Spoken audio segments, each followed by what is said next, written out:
Kutokana na taarifa nilipata kwa wananchi kwamba sehemu ya kupigwa pombe ni msitu mbali na mahali ya ofisi yangu iko, nimeweza kufika na kushuhudia dens nyingi kama hizi zenye ziko na drum ya pombe imewekwa mahindi, mchele, ikiwa ichache ikue pombe.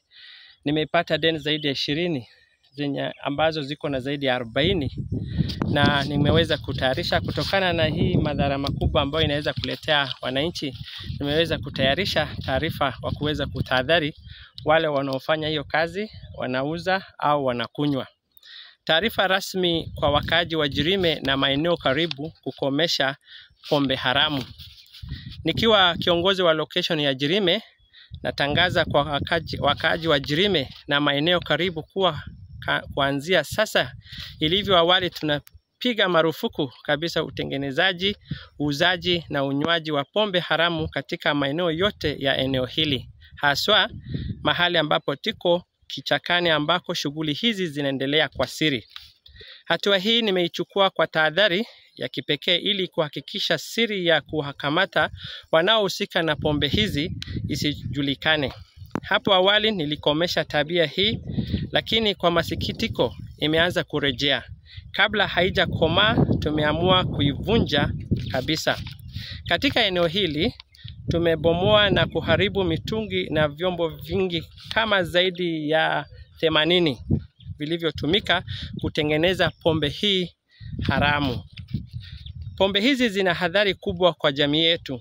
Zinaharibu afya ya wananchi, kusambaratisha familia, kusababisha ulevi wa kupindukia miongoni mwa vijana na kuchochea vitendo vya uhalifu na umaskini. Ndiyo sababu serikali inapambana nayo kwa nguvu.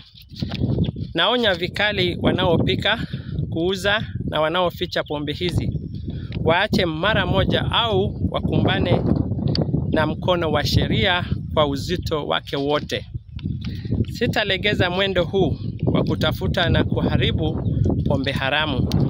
Natoa pia agizo kwa naibu wa chief, wazee wa vijiji na viongozi wa nyumba 10 kuhakikisha hawaruhusu uovu huu katika maeneo yao.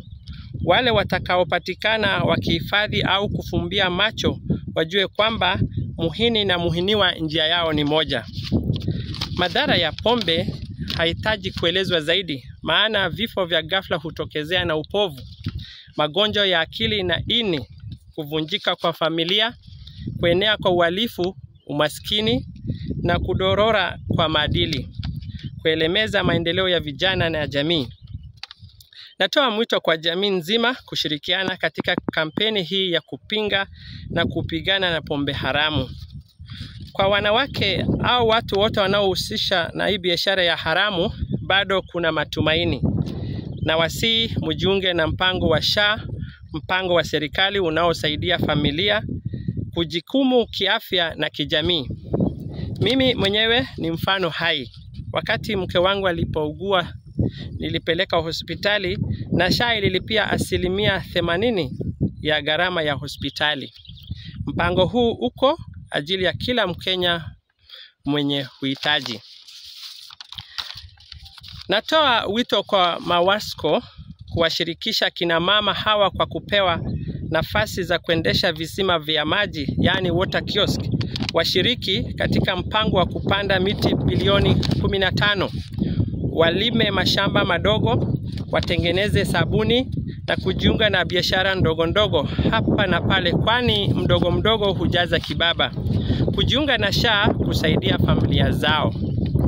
Vile vile natoa ombi maalum kwa serikali na viongozi wetu wa kisiasa kuanzisha vituo vya rekebisho tabia hapa Marsabit kwa ajili ya vijana waliokatiza masomo na kutoka kwa shule na walevi sugu. Hii ni njia ya kuwasaidia kurejea katika maisha ya kawaida, kuwa raia wa maana na kupunguza matatizo ya uhalifu, unyanyasaji na uvunjivu wa maadili katika jamii yetu. Na kwa sababu ya hatari inayokumba viongozi tunaopangilia na uhalifu namna hii, naunga mkono mpango wa kuwawezesha machifu kujilinda hasa katika operesheni hatarishi, mfano mahali ambapo tupo. Mwisho, nawashukuru sana waandishi wa habari kwa kuangazia ukweli huu na kushirikiana nasi kuleta mabadiliko. Kwa kuwa pamoja, tukifanya kazi pamoja, tunaweza kujenga Jirime maeneo karibu salama yenye afya bora na maendeleo ya kweli kwa wote. Mimi ni Chief Kalo, Chief wa eneo la Jirime Location.